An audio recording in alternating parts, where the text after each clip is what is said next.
Hi, everyone. Welcome to the fourth session in the Red Pen's MBA Webinar Series for 2022. We're going to give a couple of minutes to get started. So as attendees are trickling in, so we're just, going to be on hold for another minute or two, and then we'll get started.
All right. I think in the interest of time, we are going to get started because we have a lot of ground to cover. And as it happens with every webinar, we do have a lot of questions to answer.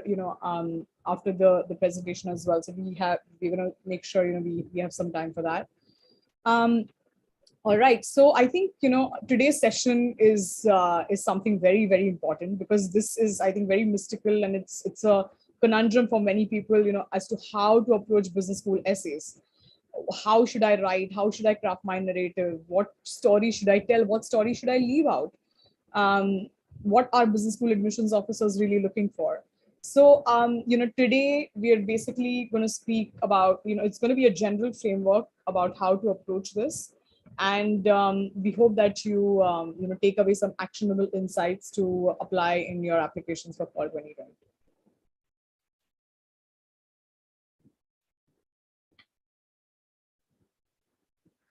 So just, as a ritual, just for those who are joining us for the first time, this is, an introduction of Team MBA at the Red Pen. We have, these are some of the statistics, people who apply with us for at least 5 programs, 95% of them receive offers to their top 2 choice. In fact, last year, anyone who applied with us for 5 schools or more, I think there was literally one person who did not have an interview. Everyone else, almost 50 odd people had interview invites at their top 2 choice programs.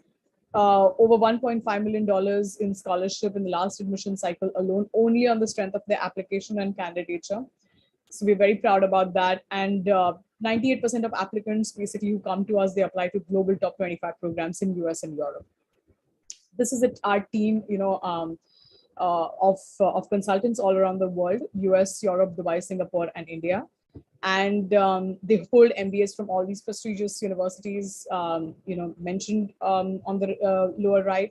But they also have a collective experience. Within our team, we have a collective experience of over 25 years in admissions consulting for global top MBA schools. These are our results in the 2020-2021 cycle. As you see, all M7 schools in INSEAD, Oxford, Cambridge, London Business School, ISB, and a few schools outside of that range as well. And the next slide is pretty much similar. So I think the results are pretty consistent. The applicant pool, continues to be consistent and pretty challenging. So I think, at this point, I'm going to hand over to my colleague, Natasha Mankikar. She is, what can I say? I think she is very, very instrumental in churning out some of the most amazing and compelling narratives for business school applications. Her track record at the Red Pen is impeccable. Every, applicant who's worked with us, who has gone to an M7 school has had her reviews.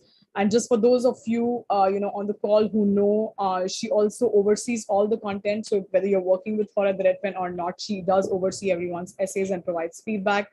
And I would really, keep all distractions aside and listen to every word that she's going to say, because you're not going to get this information anywhere else. And I'm going to hand it over to you, Natasha, to take it from here. Thanks, Preeti. So welcome everyone, and let me tell you what you are in for today. What I want to do with this session is give you insights that are going to help you understand how MBA essay prompts are organized. Rather than focusing on individual school prompts, I'll give you a sense of the way MBA essay prompts are generated, how you need to brainstorm for each category of essay prompts, and how to, most importantly, build an authentic narrative. I'm going to tell you what an authentic narrative is, because I think it's a word that gets used very, very commonly, and there is very little insight that you would get into what an authentic narrative consists of. So that's something that I'm going to add some focus on today. I'm also going to talk about common mistakes that we make. I think the MBA application process is extremely arduous. There are multiple components that applicants are looking at, and while they hold down a real-time job, while they are working on other priorities, life priorities as well. So what tends to happen is, we tend to rely on certain comfort areas that we have when we're confronted with an essay. We may go back to advice that we had when we were in school about how to approach and structure a narrative. We may rely on people who have gained admission to certain MBA programs. We may rely on the advice of people who are close to us. So what I'm going to tell you is how to filter how to filter the feedback that you get, how to avoid making certain errors in structure and language, which can really dilute the impact of the essay. And finally, I'm going to talk about overcoming writer's block. I think this is an important element that we need to talk about, because while writing an essay itself requires a lot of effort, there could be points during the creation of an essay, during the creation of your application, when you really might feel like you've hit a wall and you're unable to think about, or you're unable to focus on elements of the essay. So when you come up against such difficulties, I'll give you a couple of tips that will help you overcome that, which will get you back to writing and will hopefully result in a significantly improved essay.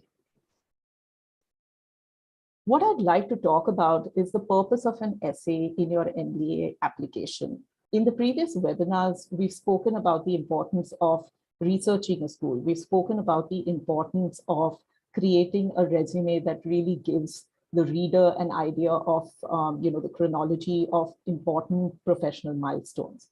What is the purpose of an essay in your application when you're going to write, when you're going to answer an application form that has plenty of subjective questions, when you're going to provide them with insights from supervisors in letters of recommendation, when you're going to provide them with a resume that really encapsulates your experience? I think we need to step back and understand that the essay serves a very definitive purpose. It provides the admissions committee with a picture of you that really goes beyond all these individual elements and really ties together significant elements of your experience. You go beyond the form, you go beyond the statements, and you really give them the rationale behind the choices that you've made. It elaborates on your goals, and I cannot emphasize this enough. Your goals are the basis of your MBA application. So whether it is an interview, whether it is your application form, the front and center are going to be the goals. Why do you need an MBA? And an essay is an important document which really lays out for the school why an MBA is essential to your career, why it's going to be important in the journey ahead, and why is it that you cannot progress in your career, or you cannot progress down the path that you want unless you do an MBA. The third point that I'm going to talk to about is, it provides context to the data points on your application. Your application might have elements which require further explanation. So there could be multiple ways in which you choose to do this, right? You can choose to use the optional essay if you want to really draw attention or explain a specific blip or a specific instance or a time in your life. However, what really weaves together applications is the essay, because the essay can really tie together disparate elements on the form and create a pattern that shows the admissions committee who you are as a person. And we'll talk about that when we're talking about specific kinds of essays. Again, the essay also makes a strong case to an admissions committee as to why you deserve to be a part of their highly diverse cohort. And we're going to talk about how you can make a strong case for yourself through the different categories of essays. And finally, most importantly, the essay is going to show the school how you intend to contribute to a particular community. So whether that community is your peers, whether that community is the largest school, or whether that community is a population that lies beyond your school, beyond your MBA program, the essay gives the reader a very, very specific context as to how you are going to make an impact in the world, how you're going to emerge as a business leader. And we'll talk about this again when we talk about the categories of essays. I think this is something that is spoken about, but never really explained. Creating an authentic narrative. At the center of an MBA application is authenticity. And I've put a definition here because I think it serves as a reminder of what needs to be at the center of your application. Your application and your essays need to demonstrate your personality, your spirit, and your character. Now, these are not done by merely providing a statement or an assertion that says, I'm passionate about X, or I'm a person who is a business leader. How do you create a narrative that demonstrates to an admissions committee that you are the person who you say you are? You need to remember that your narrative, your essay is authentic if it is rooted in lived experiences. The essay isn't a creative writing assignment, but it's a document that provides evidence, right? So your essay needs to be rooted in examples. It needs to be rooted in times when you've demonstrated certain skills.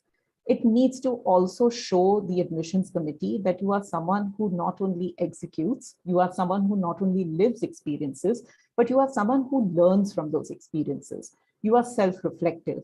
You understand why certain things, you may not understand why some things have happened, but you definitely understand how you reacted to it and how your actions influenced outcomes. So you need to understand that when you're talking about a particular time in your life, if you're talking about a particular incident, it needs to be rooted in self-reflection. The essay also needs to convey what is important to you. It is not merely sufficient to say something is important to you, but you need to be able to provide context to that. And an essay will help you do that in a manner that is genuine. I think most importantly, an essay needs to be free of buzzwords.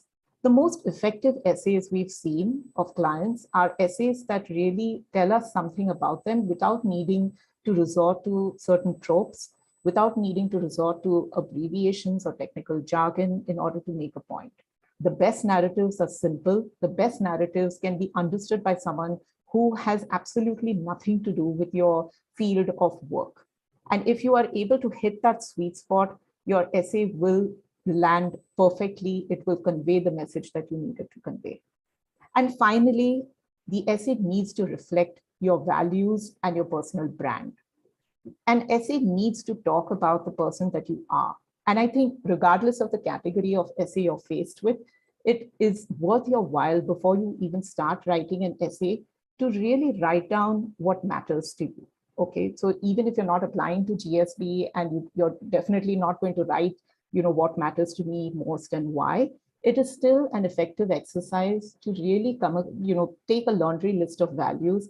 And this is something that we do with clients at the Red Pen, where we ask clients to really think about the values that matter to them.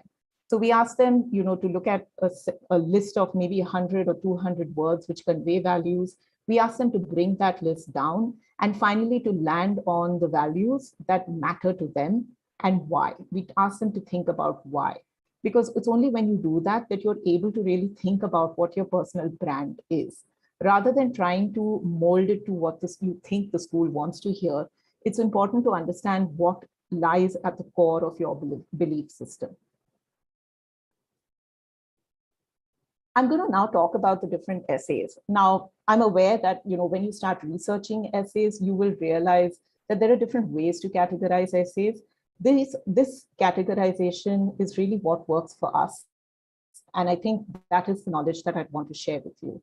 The most critical essay that you will write, which is a part of every college application that you're going to, you're going to fill for an MBA program, is the goal statement, and talking about your post-MBA plans.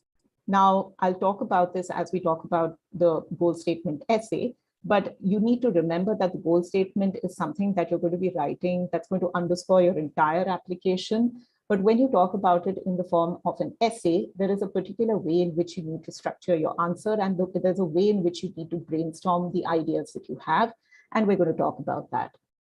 We're also going to talk about the essay, Why Us? Why X School? And, again, I'm going to ask you, when you attempt this essay, to hark back to the webinar we did on school research, because that is something that you need to have before you even start writing this essay. Your depth of research, your ability to connect with the school, your ability to visualize yourself at the school is what is really going to make this essay effective. Another category of essays, and I find these perhaps the most interesting essays to work with clients on, are essays which involve self-reflection. Now, essays which involve self-reflection can have a wide variety of prompts, and I'm going to cover those.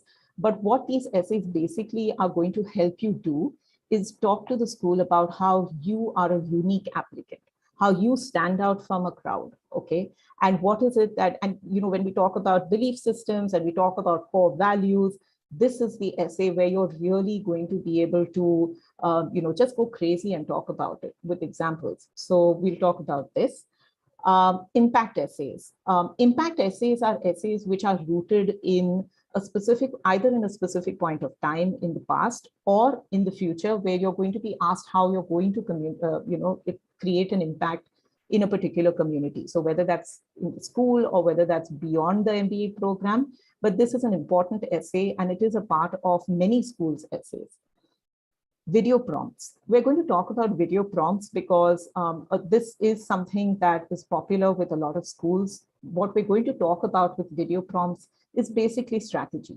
If you are asked to submit a video essay, there could be various points at which you're asked to submit it. There could be various instructions for it. You need to have a watertight strategy about how you're going to tackle a video essay. And finally, we're going to talk about optional essays. There could be a lot of information floating around about when you need to write an optional essay. Is an optional essay really optional, or is it something that you need to fill as part of your application? We'll talk about that as well. I'm going to first talk about the goal statement because this is perhaps the most important essay that you're going to write. Every school has this essay in some form or the other, and it's also the essay which has the most allocated word count. Typically, goal statement essays, they may not stand on their own. There are a few schools which have, pure goal essays, but largely the goal essay is going to be combined with the why X school essay. So why us, okay? But in terms of, word count, these are typically the essays which have the maximum word count allocation. These essays will be anywhere between 350 to about 500 odd words. On an average, but I would say you would lean more towards 400 to 500 word essays. I'll give you an example of some of these prompts, right? So CBS has an essay which talks about, asking you to talk about your career goals over the next 3 to 5 years, and also ask you to talk about your long-term dream job. Booth talks about, how the Booth MBA is going to help you achieve your short and your long-term goals. Connell Johnson talks about, it's a goal-focused essay of 350 words where they ask you to just focus on your short and your long-term goals. INSEAD, as part of their, extensive, exhaustive range of essays, also asks you to talk about how, the INSEAD MBA is going to help you with your long and your short-term goals. So, you will see that there are some essays which focus purely on your goals and asking you to talk about your vision. And most of the other essays talk about how you're going to combine your goals and where you want to be with the MBA program. What I'm going to focus on at this point is, give you a list of questions and give you some guidance in terms of how I want you to think about brainstorming this narrative, right? I think the most important part of this is just writing down your goal statement, okay? Write your goal statement. It doesn't need to be according to the prompt of a particular essay, but just write down what is it that you want to do, your short-term goal and your long-term vision. Keep in mind that business schools are aware that your goals, especially your long-term vision, will evolve as you come to the school, as you participate, as your horizons broaden. They are aware that the long-term vision, that particular goalpost may shift. But what you really need to understand is your short-term goal, okay, needs to be watertight.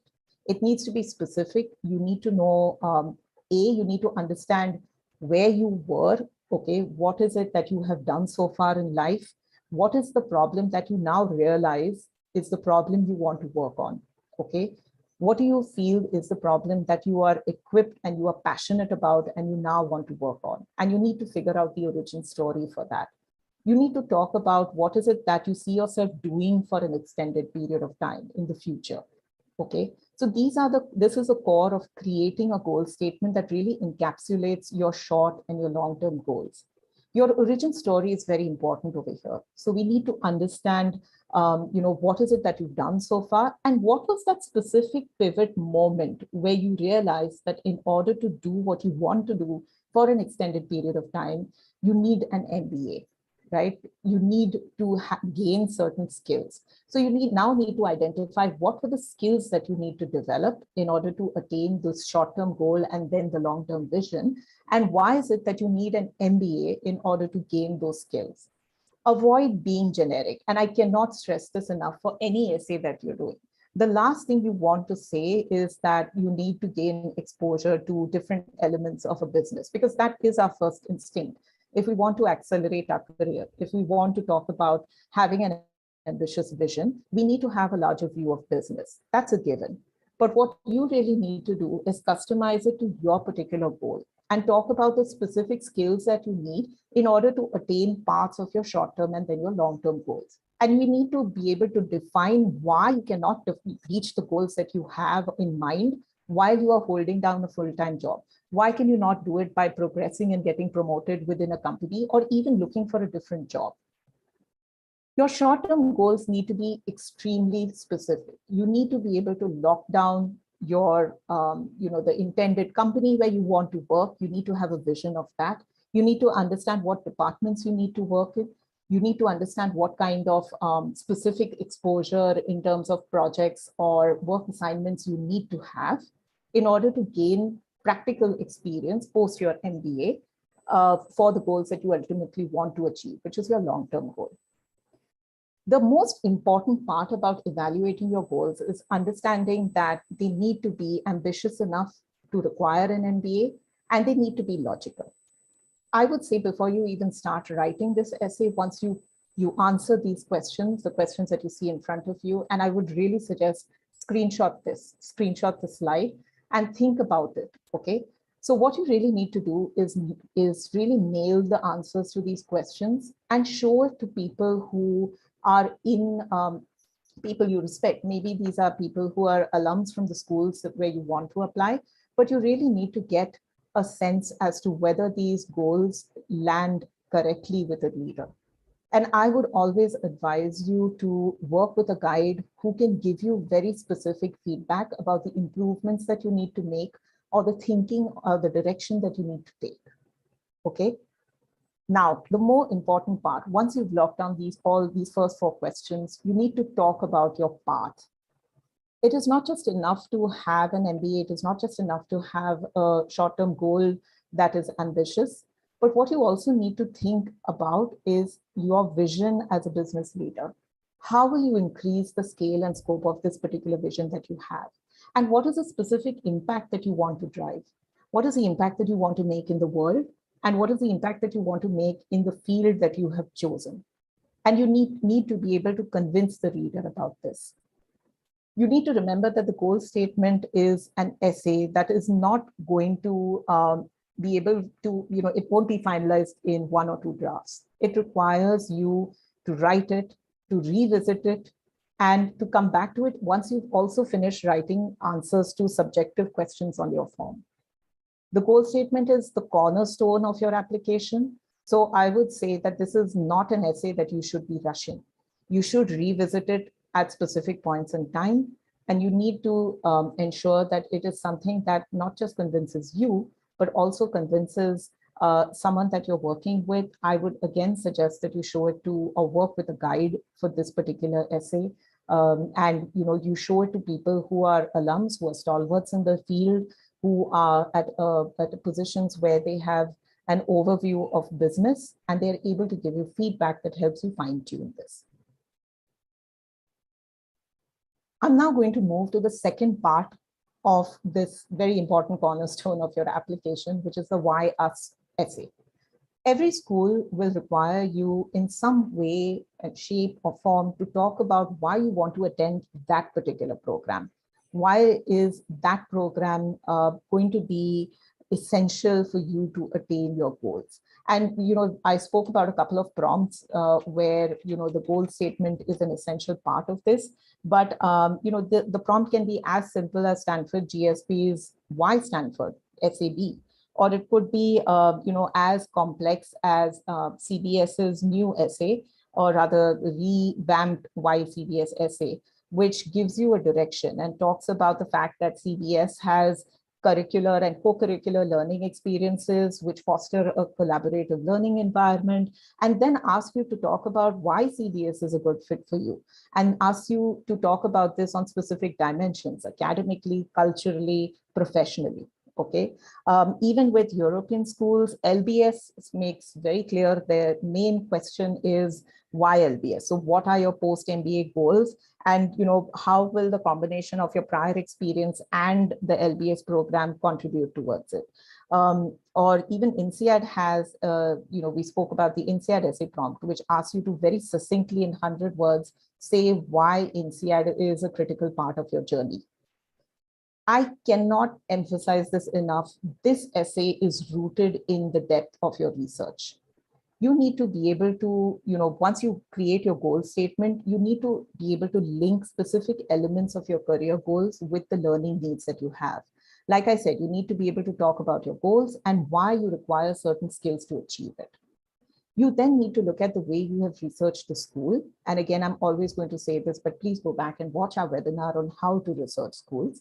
But after you do your research, after you create your extensive spreadsheet, after you've attended events, you've connected with alumni, you've connected with current students, what you really need to talk about is what struck you during the school research.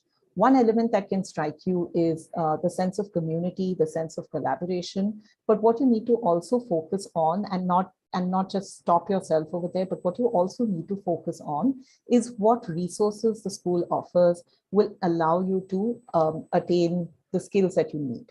Okay, so it could be in terms of the teaching pedagogy, it could be in terms of specific courses and specializations, it could be in terms of the faculty and the research that they have going on, it could be the experiential learning labs and opportunities. I would suggest make a list of all of these and really talk about what sticks with you from your research. The skill of this particular essay, or what you really need to navigate with this essay, is that this essay cannot sound like a laundry list of items that you need from a school to attain your goals. What will work for you is if you are able to create career goals, if you are able to create a set of skills that you need, and then you are able to look at linking the resources that you have researched with the specific skills. Not every resource can be tagged to a specific skill. So it will be a good idea for you to lay out for the school what your goals are, what you require to get to those goals, and then talk about specific resources within the school that are going to give you the skills that you need and that are going to contribute A, towards your short-term goals, and B, towards your long-term vision. The short-term goals may be reliant on specific school resources. The long-term vision may be reliant on the network that you will create while you are at the school.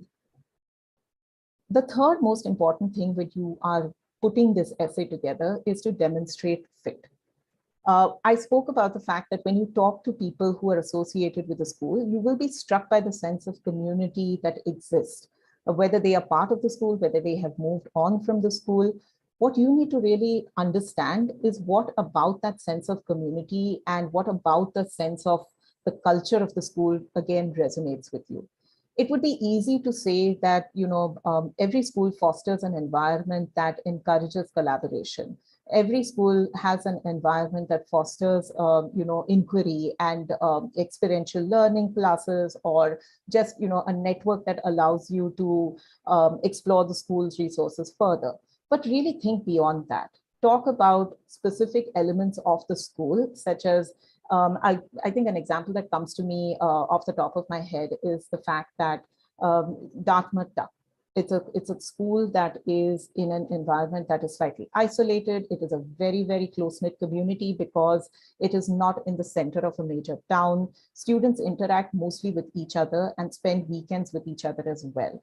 Duck is full of really nice people, and the sense of community that the school fosters is real. And it is encouraged also because of the particular environment the school is located in. So when you're talking about the school, that particular environment is very, very specific to Duck. And you need to be able to lock down in similar elements for any school that you research. So I think beyond looking at resources, really understand what is it about the school's ambiance that resonates with you. I spoke about resources in research, but you also need to go beyond the classroom. When people talk about experiential learning, they talk about treks, they talk about trips, which could be through school clubs, or it could be as a part of the courses that they want to participate in. But you need to really understand why each of these events, why each of these trips, why each of these experiences is important to your goal. At the end of the day, these are experiences which foster a sense of camaraderie. It also fosters closer bonds. But more importantly, it also needs to link to specific elements within your goals. And if you're going to mention something, you need to also be able to specifically mention how it contributes to your evolution as a business leader. Finally, I think when we've spoken about researching resources and we've spoken about speaking to alumni and students, but you need to really have a separate area where you're able to talk about, in this essay, you're able to talk about things that alumni and students, insights that they've given you, which you could not have learned from researching the school on your own. A lot of times when you talk to alumni and students, you may want to talk about interests that you have, the goals that you have, and you will be surprised at the information that they provide you with, which would really help you understand how each of the resources that you've researched can contribute to your goal. A lot of schools also will emphasize and other parts of the form that they would like you to list out people that you've spoken to. They'd like you to give them a sense of the resources that you've explored, the people that you've spoken to. So, talking about some of these elements in your essay will really enrich your essay.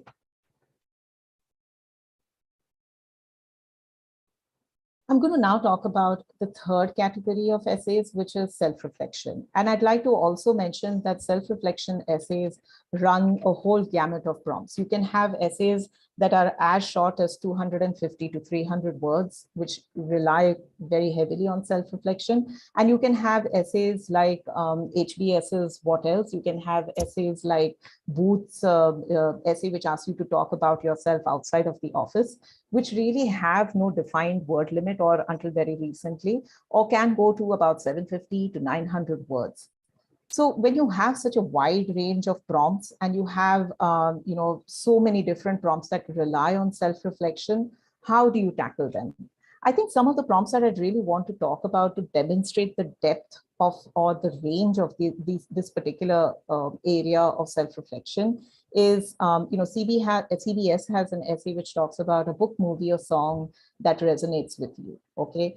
Duke Fuqua has an essay that asks you to list 25 random things about yourself and really asks you to go beyond your professional and academic achievements to talk about things like life experiences, hobbies, achievements, fun facts. Haas has a very interesting prompt, which I really love because it says, what makes you feel alive when you are doing it and why? There's another prompt that Tuck has, where Tuck says that, Tuck students recognize how their individuality adds to the fabric of Tuck, and then tells you, tell us who you are. Okay.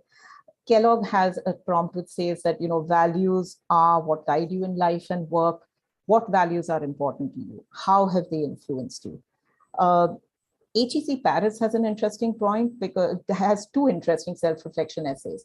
They ask you, what do you consider your most significant life achievement? And this is only 250 words. And I think it's a beautiful example of, asking you to really, really be extremely succinct and to the point. They also have another prompt, which is also extremely interesting, where they ask you to imagine a life which is entirely different from the one you now lead. What would it be? So I think, you get a sense of how diverse this range of prompts are, and this is the category where you really get an opportunity to demonstrate your personal brand. These are the essays where year on year, when schools announce changes in prompts, these are typically the essays where you're going to see changes in the word count allocated. Goals essays, why are school essays? The word counts typically don't change too much. They might change by maybe about 50 words. But these are prompts where year on year, you'll see schools asking you to be extremely specific. This is where you will see word counts kind of coming down year on year. And, you really need to be able to reflect extremely well to have a very specific answer to these kind of questions. So, you need to remember a couple of things about the self-reflection prompts. It's not necessary to root them in your professional or your academic experiences. A lot of the schools that I've spoken about, even the examples that I've spoken about, they will ask you, they will set context for you. Okay, so for example, when I spoke about Duke Fuqua's 25 Things essay, they specifically ask you to, not talk about professional or academic achievements, but to think beyond that. Tusk asks you to think about and reflect by giving you the quality that they value in Tusk students, and then telling you to anchor your essay and tell them about yourself. Cambridge Judge also has an essay which asks you to reflect on a difficult decision that you've had to make. Okay, so it is really possible to understand the direction that the school wants you to take by analyzing the prompt. But one thing you need to remember is, if there is no guidance given, don't necessarily root your essay in a professional experience. Think beyond your professional experiences to really talk about your personal brand and who you are as not just a person, but as a leader, as a future business leader. Remember, all of these points are going to add to the larger picture of why you will be a valuable addition to a diverse classroom, to heated debates in class. Who are you will be a very critical element of demonstrating to the school or telling the school that you are a valuable addition to their class. The first thing you need to really think about is, what values lie at the core of your belief system. I told you one of the things that we do at the Red Pen is we ask people to reflect on a laundry list of values and identify maybe 1, 2, or 3 values that defines who they are as a person. And when you're thinking about how your values identify, the identified values influence how you interact with the world, root it in examples. The most effective essays around self-reflection are essays which ask you to think about specific examples. So when you think about values, think about examples from early childhood, think about examples from academia, think about examples from professional life as well, where you've really had an opportunity to put this core belief system into action. And think about not just your core belief system, but now I'm going to come to the second point, which is the evolution of your belief system. You need to understand that your belief system has not remained the same since you were a child. Maybe as a child, you valued honesty, but as you progressed in life, you realized that honesty takes different forms. It could be that you value ethics a lot. You understand that, the core belief system of your core belief system has evolved to not just encompass honesty, but to behave in an ethical manner with everyone, to respect everyone, to give, give an equal opportunity to people who approach you to do a certain task. So what you need to identify through the examples that you're going to list out is how your core belief system has evolved over time. You also need to think about reasoning. It's not important to just talk about the actions that you have taken in life, but it's also important to understand why you made the choices that you took. So whenever you find yourself writing about actions, you need to also understand whether you have addressed the question, why? Why did you do something? Why did you make a choice? And from there, I'll come to the next question. What did you learn from each successive experience? It's only when you understand why you took certain calls that you are able to also understand what that meant to you. And you also understand what impact each choice you made had.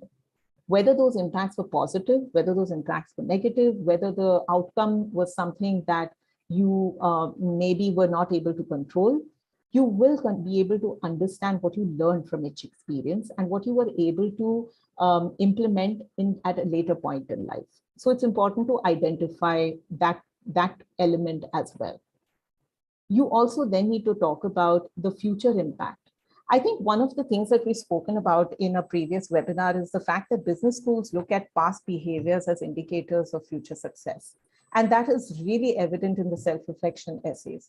No matter what the prompt is, you need to understand that you need to have self-reflection involves not just analyzing the past, but also talking about how each step of self-reflection has influenced the next stage of your life, and how you expect it to influence you going forward as well. I would also strongly advise you to screenshot this particular screen, because no matter which self-reflection essay you're talking about, no matter how you want to position your personal brand, you need to ask yourself each of the questions that I've listed out over here. So whether you're answering a question which is 250 words and which very specifically asks you to focus on a particular moment in time, maybe a leadership decision that you took, it could be a difficult project that you worked on, it could be asking you to talk about a time when you succeeded, a time when you failed, such as the INSEAD essay does. But at every essay that you write, you need to be able to talk about your values. You need to be able to talk about how those values have evolved over time with each successive experience that you've had in life. And most importantly, what were the life lessons that you learned with every experience and how that contributed to your interaction with your environment at a future point in time. I'll move on now to talk about impact essays. Impact essays are, again, an extremely popular category of essays. And again, I like them because they are very rooted in specific guidance, okay? You need to remember that whenever you're looking at an impact essay, you will have the school provide you with specific context and background before they ask you to talk about impact, okay? Cornell Johnson, for example, says that, they ask you to connect with students, alumni, faculty, staff, and also tell you that considering your background, how do you expect to contribute towards an elite MBA community? So they're very specifically asking you to talk to the community, to get your impressions about the community, and then define how you want to impact the community. Tuck talks about the fact that Tuck students are encouraging, collaborative, empathetic, even when it is not convenient or easy. And this is a critical element of their guidance. So then they ask you to reflect back and they say, describe a meaningful experience in which you exemplified one or more of these attributes. So again, it's an impact essay, but it's rooted in the past. It's not rooted in the present or the future. There's another great essay is Wharton's essay. Or Wharton's essay 2 rather, which says, when you take into consideration your background, your personal, your professional, your academic background, how do you plan to make specific, meaningful contributions to the Wharton community? This, the reason why I mention these examples is because each of these examples gives you specific guidance before they get down to the prompt. And each of these prompts is rooted either in the past, in decisions or actions that you took in the past, or it is rooted in the school community, or in certain instances, you may even find there are a couple of prompts which ask you to think about the impact that you want to make with the resources that you're going to have access to, in the MBA program. Over here, there are certain critical elements that you need to address, no matter what the context is, or no matter what the guidance is. you need to be able to think about past opportunities. Even if the essay doesn't specifically ask you to focus on a moment in the past when you've made an impact and it's future focused, you need to be able to think about examples where you have created an impact. And I would in fact advise you, while brainstorming for this essay, think about all three areas. Think about your personal life, think about your academic choices and your academic experience, your undergrad experience, and think about professional life and the choices that you've made over there and the opportunities you've had to make an impact over there. And list down at least 2 or 3 examples for each, so that when you are actually confronted with an essay prompt, it is possible for you to understand which of these past experiences, which of these past examples are the examples that you would want to focus on, given the specific guidance that the school gives you. Second, identify your uniqueness. You are a unique individual who makes certain choices, who has a specific set of influences that cannot be replicated for everyone. And you need to understand that while it is tempting to talk about something that sounds correct, which sounds like something the school would want you to address, it is important to understand that you need to identify your uniqueness in these examples. You need to talk about past outcomes. You need to be able to talk about the perspective that you have developed and how you have been able, that perspective has allowed you to influence outcomes. Again, what did you learn from each successive experience? And talk about the future as well. Even if a question is rooted in the past, you need to understand whether the guidance that you have received for that specific essay also requires you to talk about how you would look to the future as well.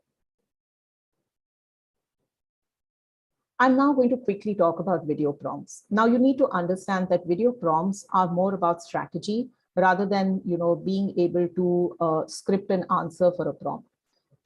There are 4 very critical elements that you need to keep in mind. And again, you can screenshot this because this is going to help you no matter which school you're applying to.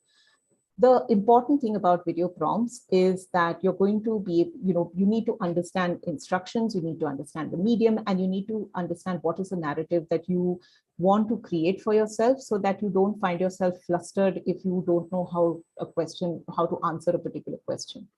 You need to understand that an important part of planning for a video essay is to just very broadly script personal and professional milestones in a star format. That is, think about situations in the past, what were the tasks that emerged out of those situations, what were the actions you took in those situations, and what were the results that you were able to influence.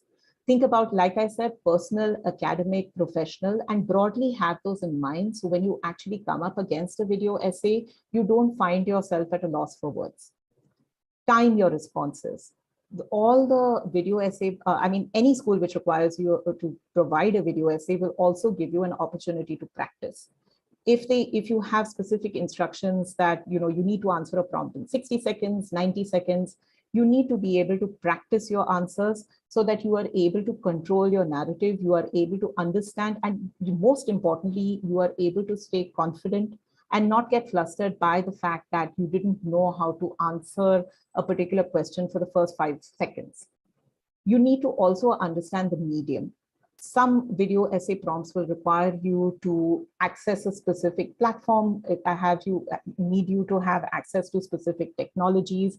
Read through instructions, explore the platform beforehand. Do not leave it to the last minute. Practice your answers. If the platform allows you to practice your answers, use the platform to practice your answers so that you know exactly what you look like.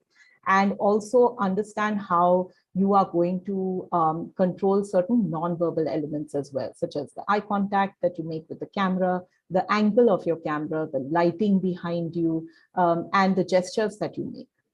You need to ensure that you have a clean background with no distractions. So no knickknacks, no household items in the background, no AC remotes, no books.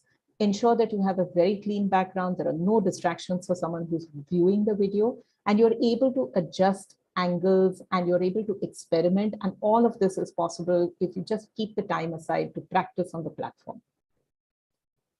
I'm also now going to talk about the optional essay. And again, the optional essay I'm going to address in the context of, do you need to really attempt the optional essay?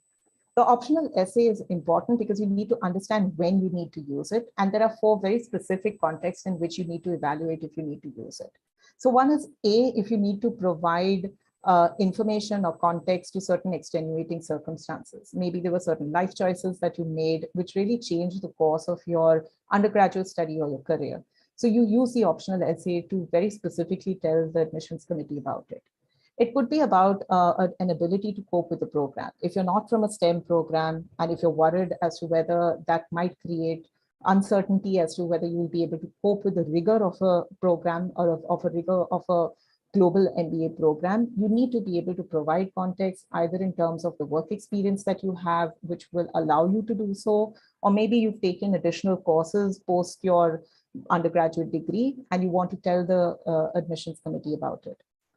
Another reason why you would attempt it is because you want to explain gaps in your employment. You want to explain maybe certain decisions that you took in your professional life, and you want to just provide that context. So that is another reason why you use it. And the last reason why you would use an optional essay, though it's not very common, is if you have a particular influence that has maybe influenced how you've approached everything in life. I still remember a client who was passionate about classical music, and it influenced all his life choices. It influenced how he traveled. It influenced the kind of undergraduate courses he took. It influenced how he spent his time away from work as well. And he just felt it was so important to him that he wanted to provide the admissions committee with the link between various facets of his life. And he chose to do it in the optional essay. While rare, it is still a valid reason to use your optional essay. However, the point that I would caution you on is not to use the optional essay if you feel that you wrote a killer essay for another school and you want to use that context and put it in the optional essay for a second school. That is definitely not something I would ever advise a client to do. I'm now going to talk about what you need to avoid in your essay, and I'm very quickly going to categorize it into 4. One is your strategy. If you are not answering the prompt, you are not answering the question, your essay is therefore not effective. You cannot treat your essay as a creative writing assignment, and that means various things, right? It means that you do not need to stress yourself out to create the perfect opening paragraph. You do not need to stress yourself out as to whether you've used enough quotations, whether your language is flowery enough. Please do not focus on creativity. Focus on providing the school with the facts in the order that they have asked you to give them. Your career goals. Like I told you during the goals essay prompt, you need to ensure that your goals land correctly, that they're not too lofty, that they're not too unrealistic, or on the other hand, they're not too unambitious. And doing so, ensuring your goals land correctly is a major part of ensuring that your essay reads correctly. Not using the optional essay efficiently. Like I said, if you have a circumstance and you're not using the optional essay because you're afraid about how it's going to look, it's a lost opportunity. On the other hand, using the optional essay to recycle answers from another essay prompt of another school is also not a good strategy, because admissions committee can make out that this is answering another essay prompt. Inadequate school research. The worst thing you can do with a school essay or a why us essay is not have the research to back up the assertions that you make. It makes your essay look extremely shallow. It makes your essay look unrehearsed, and that is not something that you want. Tone. And tone is the second important piece that you need to keep in mind. You need to ensure that you're not trying to force fit your narrative in what you think the school wants to hear. If you think that every essay prompt needs to cater to a specific requirement the school has, it does not. Focus on the prompt. Do not focus on trying to force fit a narrative. Playing the victim. There could be instances in life where you really weren't in control of the circumstances, but what you need to remember is you cannot tell an admissions committee as a potential candidate for their MBA class for a rigorous program that you were someone who fell victim to a particular circumstance. You need to be able to approach even negative instances from a position of strength. You need to then be able to think about how you overcame instances where you were a victim of circumstances and how you were able to turn the narrative, or you were able to flip the narrative in your favor. If you aren't able to talk about it, then maybe that is not the instance you want to mention on the essay. Focus on execution, not strategy. Now, this is again an important mistake, or it's an extremely glaring mistake. You need to remember that if you're positioning yourself as a business leader, you need to be able to talk about not just what you did, but why you did it.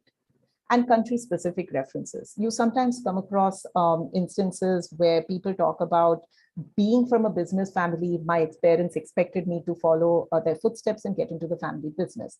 Now, this may be something that is very community-specific, but it may be comprehensible to someone who's only familiar with that context. So ensure that when you're writing, you're not writing about things that would only be comprehensible to someone who's from your specific circumstance. Content. When you're writing an essay, you need to be very mindful about word count. You need to ensure that you're not including certain devices to take the narrative forward. So one of the devices that really does not work is writing dialogues between characters. So if you say that this person approached me and then he said, this was a dialogue, and then I replied and this was a dialogue, these are things that really take away from the effectiveness of your essay and will eat up your word count before you even know it. Generic statements, I want to be a business leader, or Stanford is going to make me a great business leader. These are self-evident statements. These are statements which don't tell the committee anything more about you and need to be completely avoided. Lack of context. If you start saying things like, I'm passionate about making the world a better place, there is no context. I don't understand what this is rooted in and how this is relevant to your specific circumstance. So any generic language, any lack of context needs to be avoided. Plagiarism, you need to remember that every school has a way to check plagiarism. There are softwares to check for plagiarism. So if you're looking at sample essays online, if you're looking at your friend's sample essays, if you're looking at a piece of text which has nothing to do with an essay, but you think will be a good addition to the essay, you need to remember that those can be picked up as plagiarism. Excessive jargon, you don't want to use abbreviations or terms which are not familiar to someone who's not from your industry. And disregarding explicit instructions. These are typically part of the essay prompt. You need to remember that you need to pay attention to every part of the instructions that the school gives you. Language. Avoid using quotations. Quotations from famous people, quotations that you think matter to the circumstance. I know that in a lot of contexts, when we used to write essays as kids, these were devices that were given to us to enrich the essay. These are devices that don't work in an MBA essay. So if you find yourself reaching for a quotation book, put it away right now. Passive voice. You need to come across as someone who makes decisions, makes choices, and has a degree of control over their actions in the future. If you start seeing language devices such as, I received an opportunity to take on a project, that is extremely passive. Okay, rather than that, if you talk about how you were looking for opportunities and you've stumbled upon something, or you were able to find an opportunity that matched your particular needs, that shows you in a far more positive, in a far more assertive light, and is far preferable to sounding like a victim of circumstances. Inconsistent spelling. You have to remember that if you're applying to school, ensure that your entire application and essay is either UK English or is US English, depending on the school you're applying to. Hyphenating words. You need to understand that a lot of your seniors might tell you that you can just hyphenate an entire course and save 3 words in the process. While you will save 3 words, and while it is not a major irritant, it is an irritant. If you're reading an essay as an admissions committee member and you're coming across an essay in which every single course word is hyphenated, there are random words which within the text which are hyphenated, it can serve as an irritant. And you do not want to do this. There are ways to reduce your word count, but this is perhaps the least efficient way to reduce your word count or bring your essay to the prescribed word count. Referring to yourself in third person. Please don't say one, you refer to yourself as one. One is able to understand circumstances when one goes through it. These are extremely abstract references. They do not add specific value to your essay. Avoid completely. And lastly, dialogue in another language. If you're going to write a dialogue that 2 people have had in Hindi, then translate it in brackets to English, again, you're wasting word count. You are not creating an effective narrative. So these are common mistakes, and I would always encourage you to avoid every single one of them. I'm stuck.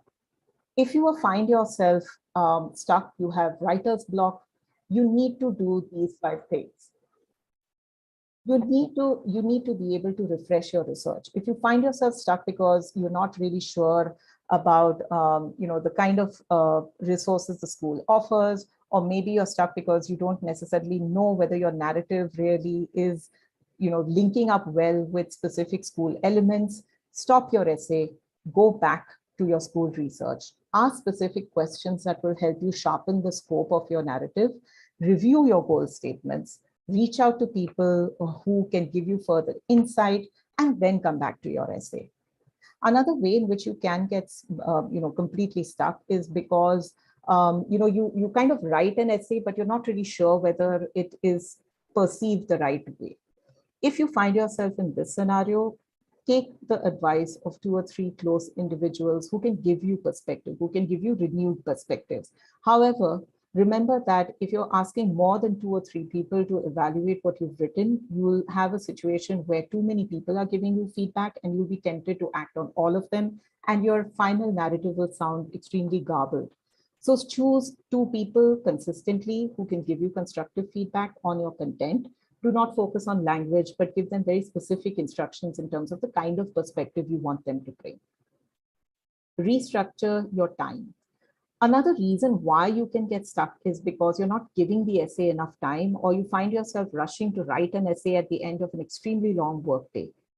If you find yourself in this scenario, ensure that you create a schedule for yourself, build a timetable, and create very specific blocks of time where you're going to focus on your essays. This will ensure that you're giving the kind of time and attention that creating an essay requires. Reevaluate your writing. I think the biggest problem and the reason why people get writer's block is because we've been told that you need to write an essay from start to finish. You first write your introduction, you write the body of the essay, and then you write your conclusion. And that isn't always the most efficient way to approach an essay, because you might find yourself with ideas for the body, but you might not have an idea for your introduction. Or you might have your introduction, you might have the body, but you could be just stuck on the conclusion. Go beyond having a linear approach to writing. If you find yourself stuck on either the introduction or the conclusion, just write a functional line and come back to it later, but focus on the parts that you do know what you want to write on, and then reevaluate the start or the end of your essay. This will help you create a narrative where you're able to kind of link pieces very effectively by focusing on each individual part. Review your application. Another reason why you might get stuck is because you might find yourself repeating things which you've already said in your application. Or you might find yourself writing an essay, but then when you go back to the application, you find that everything that you've written in your essay was actually supposed to be written in the subjective answers on the application form. If you find yourself in such scenario, stop the essay, complete your application form, evaluate the themes which you're exploring in your application form, and then come back to your essay. And this will allow you to avoid repetition. These 5 ways will ensure that you're able to generate content, you're able to polish the content that you've written, and at the end of all the exposition that you do, you're able to then work to fit your content into the prescribed word count. I think now we've come to the end of my explanation. So Preeti, do you want to take it on from here? Absolutely. Well, Natasha, I think thank you so much. And this has been a lot of information. I'm sure, folks who are attending this, and not just attending now, I think people who will watch the recording going forward will know that this was a lot of great information. And guys, we have been very, very generous in really, putting all our secrets out there. But just a word of caution, you have to contextualize everything that Natasha has said in this. This is a framework. These are tools and frameworks to help you navigate the process. Okay. Beyond that, there are still intricacies that need to be contextualized to every applicant, and that is something I think you have to put your thought into by, like you said, researching schools, talking to admissions officers. If you're working with a consultant, then they're well and good. But we already 5 minutes past 7, but I did want to take 10 minutes to take a few questions that we have. So the first question is how to find a common denominator to all essays that we have a plan to write for different schools. Is it a good idea if we choose a structure with some fundamental sentences and then for each school, into bracket that asks for the same question, doing some small tweaks and customize it to that specific program? Great question. Natasha, you want to take that? So I would say that if I had to say that there's a common denominator to all essays is the strength of your goal statement. So if you are going to create a basic structure that is going to evolve as you answer different school questions, I would say that create a goal statement, create a statement of why you need an MBA, which could be generic at an initial phase, which you customize to each particular school. But understand that your goal statement and your why MBA needs to be the common denominator that you need to answer no matter what the essay prompt is. So these are two elements that I would ask you to brainstorm and keep at least, not a very fleshed out version, but at least a version that makes sense to you before you attempt any school's essays. And then customize that content to the resources and the opportunities that each school offers you. Sounds good. The next question is, when applying for joint or dual degrees, to what extent should we factor in the non-MBA part of our application? For example, for the 1+1 MBA at Oxford, should we be talking about the MSc part of the 1+1 in addition to how the MBA itself stands out for us? Remember one thing, in case of joint or dual degrees, and I can talk about Oxford's, the 1+1 program at Oxford as well. For Oxford specifically, this program, you apply, so for all dual degree programs, there are two separate applications. Okay, you have to, there's no joint application. You have to apply to the two, programs differently. Each have their own requirements, application requirements, eligibility requirements. You have to meet those and you have to put in two separate applications. Okay, for the Oxford 1+1, the first year you spend doing that master's program, and the second year you spend at the MBA, okay, we're doing the MBA program. The two applications are completely different. So we will help, addressing the MBA part of the application. We do have a postgraduate team at the Red Pen who helps with the master's.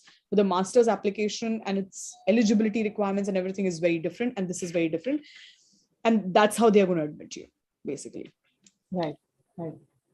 The next question is, what are some of the innovations you have seen over the years that was pleasant to your eyes? Is it okay if we move from first character storytelling to third character while elaborating the prompt in our narration?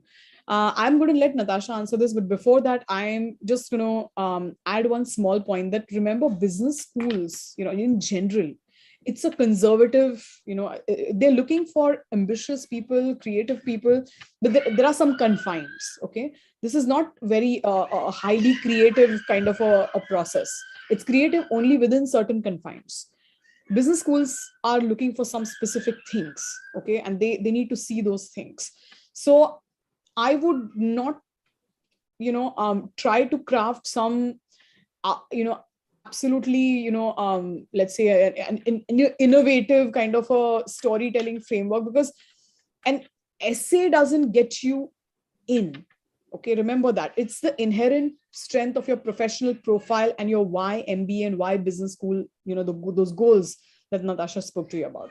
The others, you can, so long as it's your authentic voice, I think the innovations are fine. But I have my reservations about it. I'll let Natasha also add her 2 cents. Yeah, I just want to add to this. You need to remember that creativity is window dressing. If you're good at it and you're able to fit it into the essay and the story that you want to tell, it's great. But you have to remember that if it doesn't come naturally to you, you are not at a disadvantage if you don't use that window dressing. It's the strength of your story that matters. By talking about a dialogue in first person versus moving it to third person, is it adding value to your story? Not necessarily. I would look at the strength of the narrative. I think you need to remember that when you try to focus on a specific incident, if it is not required or specifically asked for, if you're talking about dialogues between characters, you are, kind of taking the reader in a specific direction, you're setting the scene, and that may not necessarily be required. So don't use window dressing if it doesn't come naturally, and don't try and force creativity. So that's what I'd add. You don't need your essay to be innovative. What you need your essay to be is authentic and honest. Perfect. Sounds good. The other question, I think this is one of my favorites. How would it be perceived if we talk about negative experiences from our current jobs, even if we learn from them and grew as a person? I'm concerned about coming off as ungrateful if I do. For example, mention projects where I was in an uncomfortable position from my personal belief system, conflicting with my company's values. I love this question. Natasha, I'm going to let you take this. So, I love it when people talk about negative experiences, but you need to remember that talking about negative experiences is a double-edged sword. If you are going to talk about negative experiences, they need to serve a very, very specific purpose to take your narrative forward. If you're going to talk about a negative experience where your value system was challenged, where you were asked to do something that you were not comfortable with, or whether you found yourself in an awkward position, though it may not have seemed like it initially, you could have found yourself in an awkward position during that particular experience. It's great to talk about it, but talk about it with a specific aim in mind. What did you learn from that specific situation?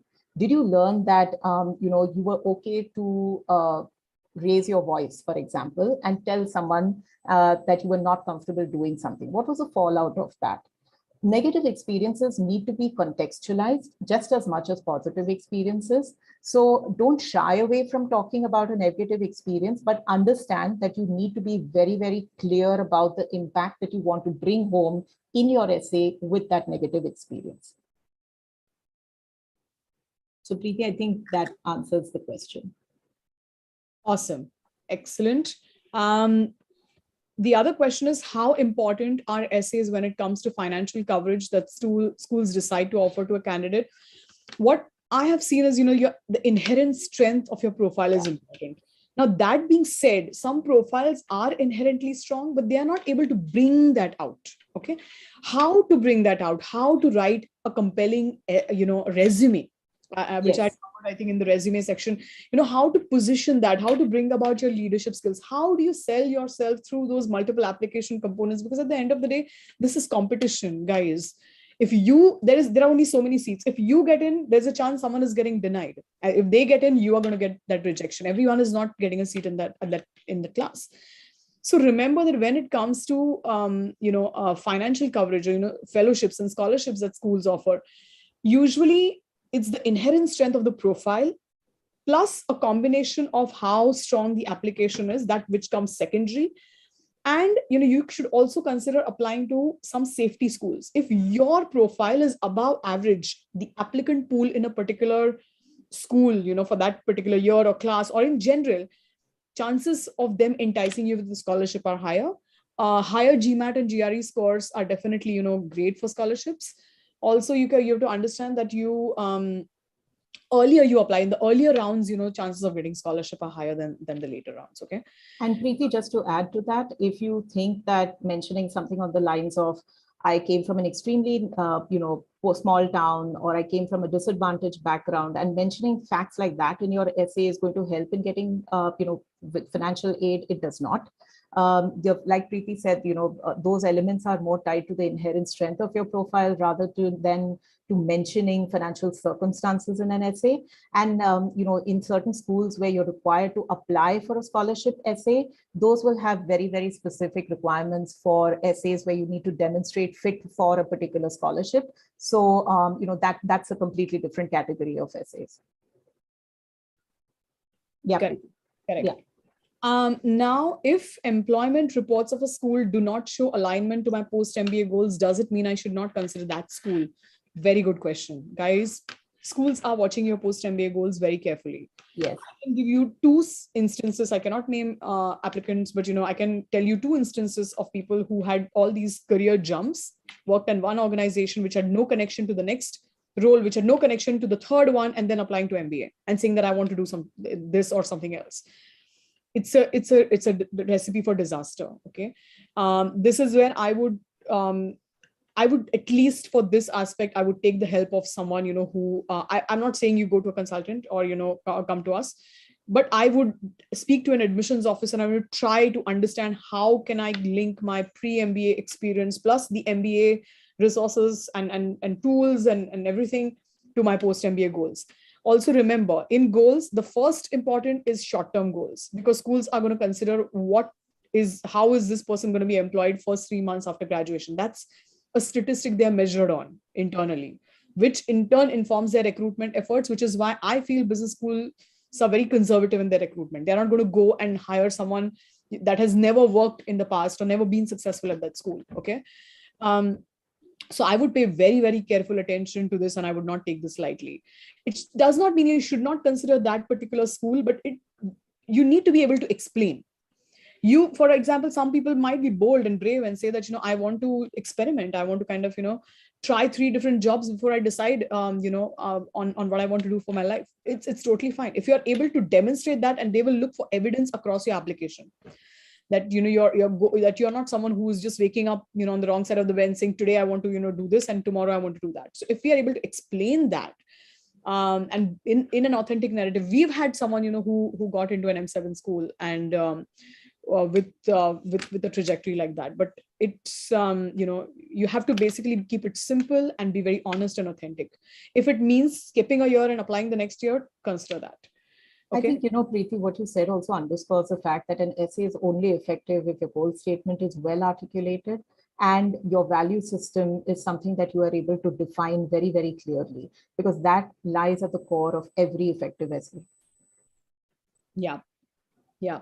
So we have a last question. Based on your experiences, how some schools are different from the others in terms of essay analysis? What I like to know is what is different among schools when it comes to judgments based on our essays?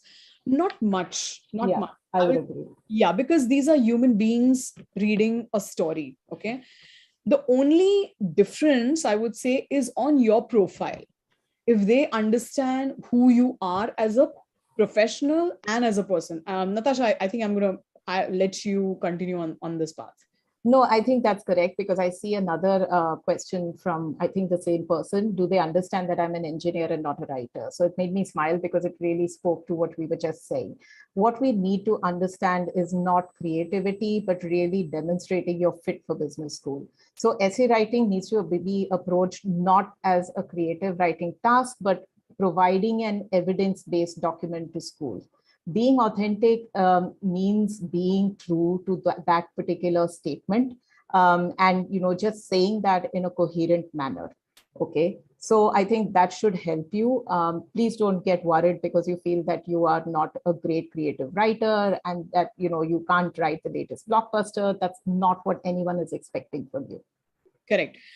All right. So I think I'm going to just take this last question in the interest of time. And then, if anyone else has any questions, if we can go to the next slide, Natasha, we do have our code. There's a QR code on screen. You can scan that screen, this code to, you can screen grab and, scan this code to basically book an appointment with us. Then we can talk to you one-on-one in your specific context. Or you can just, send an email to this email address, which is on the website. I'm just going to take this last question really quickly. Do they understand that I'm an engineer and not a writer? Essay writing is making being authentic, also error-free in writing is not an easy accomplishment. The other day, I was reading a book about MBA essay writing, and believe me, the sample that they wrote in this book was more alluring than a poet's love letter. I just can't keep up to this level. What should I do? Do they understand? They do understand. They do understand because, regionally, they know everyone cannot express themselves as well in English. And one thing I want to just be very clear on the call, anyone who's listening to this now, anyone who's going to be probably watching the recording at some point, do not get anyone else to write your essays. You can work with a consultant to help you with the tone, the narrative and everything. But one thing which backfires very badly is getting someone to write a beautiful essay. Secondly, do not look for sample essays online. Please do not do that. It completely defeats the purpose. I agree completely with this sentiment. Because people who are applying to business, people who are reading your essays are doing this for 17, 18 years. We have seen, people who have written simple yet effective essays, with strong content, and they will get that. So strong life experiences, strong examples matter more than any creative writing device. So, you need to remember this. Yeah. I can give many examples, from I think me and Natasha Natasha literally looks at almost every single essay, at least for all the, more, all these top 20 schools. She's putting essay guidance together, by the way, for those of you who are going to be working with us. We are putting essay guidance together for top 25 schools, very specific, how you can contextualize some of the guidance, what she has given to, to these particular school essays. But this is not the time. We're just running out of time. So I think I would just like to close it. And I think there's this comment over here which says what you said about the red pen generosity was absolutely truth. Piles of information I found here was available nowhere as I've searched already. Chat is closed, so I find here the only option to show my appreciation. I will never forget what I have learned here over these sessions. I mean, thank you so much. This, even one person writing this for us, I think it's, because we've spent hours and hours, putting these things together, reviewing it, vetting it before it really comes to you. So I think this truly, this has made my evening, and I'm sure, Natasha, I would like you to say some closing words. So I think the advice that I would only give anyone who's writing an essay right now or planning to write one is keep it simple, root it in your life experiences, and you will be surprised how many things about your life are truly unique to you and really, really make an impact on another person. So do not focus on anything else rather than just bringing up your uniqueness and presenting that to the school. And I think that is what is going to make you write a great essay. All the best. Okay, thank you, everyone. Have a lovely weekend. Bye-bye.